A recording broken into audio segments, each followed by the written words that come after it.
today. And what are we talking about today? Today I'm going to be talking about relationship red lights for the girls. Right. I believe that relationships are already hard enough, yeah. But most times, the red lights I'm going to talking about, they're nothing new, nothing fantastic. They're just things that we tend to overlook because we're carried away with meeting this new person, and then down the line, after spending so much time and investing your time in the relationship, you start realizing that these are the things that you should have paid attention to in the beginning. First on my list, when a guy has too many female friends. I don't know about other ladies, but that doesn't sit well with me.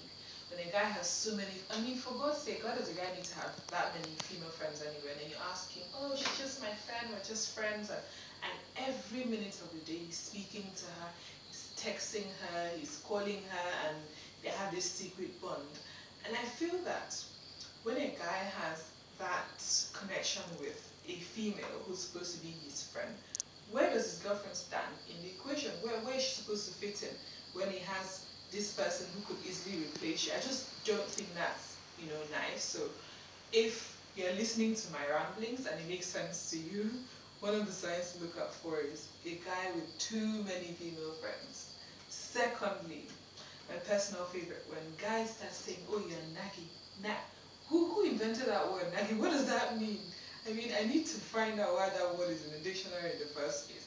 I feel that when guys say that a girl is nagging, what they are actually trying to do is to shut you up.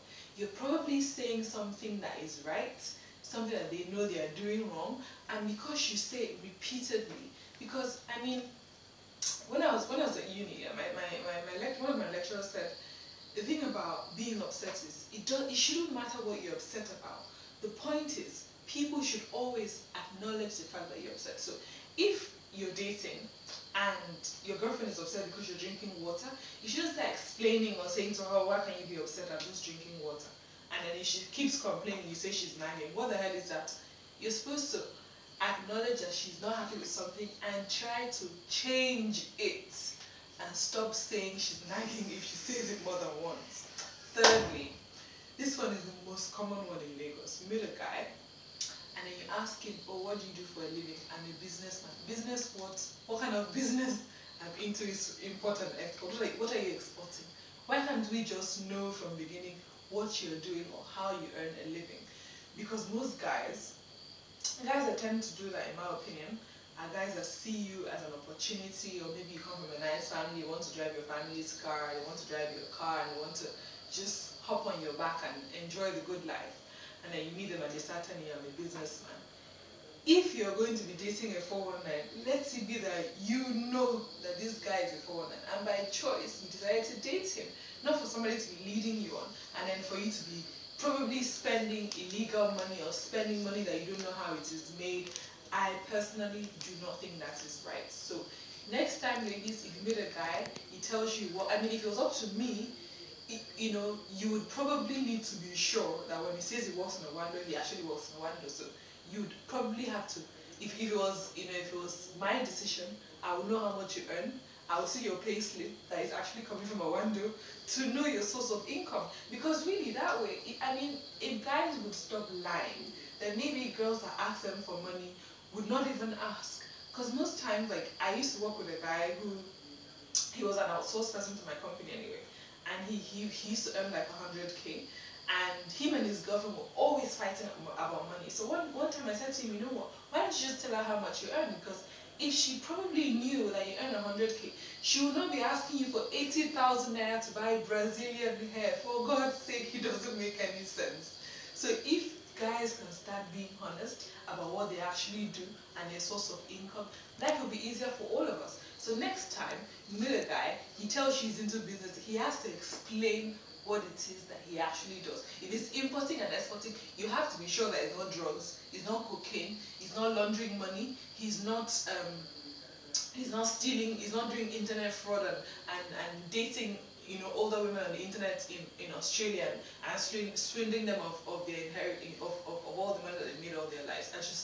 I feel that should be a sin. Like, that should be a sin that should take somebody to hell. Right.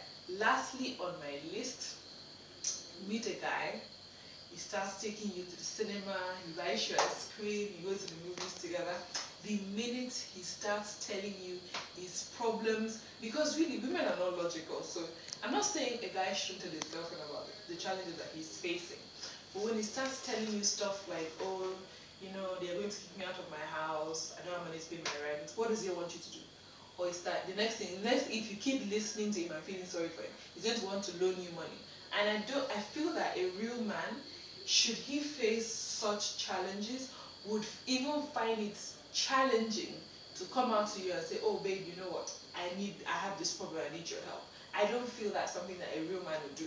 And my personal belief, if somebody is not your husband or your wife, do not invest your resources in them, including the guys. Don't buy them Brazilian hair. Don't give them money for the LV bag that they're buying, because it doesn't make sense. What if you don't marry them? That's money wasted. So that was my 4 tips of relationship red lights. Should you see any of them, you meet a guy has too many friends, run. You meet a guy, he tells you you're nagging, he's probably insane or something. He denies you the right to be upset with what he does. And then he uses the word nagging to just shut you off so you can just roll over and he can continue stepping on you. I know it's a man's world, but I mean, come on. Thirdly, you meet a guy, he's a businessman. What kind of business? You can't even articulate what he actually does for a living. Just tell him, you know what, see you next time. See you in my next life if I come back as me. You know, and lastly, he expects to borrow money from you. So that is it for me today. Peace out. Let me know what you think here. Bye.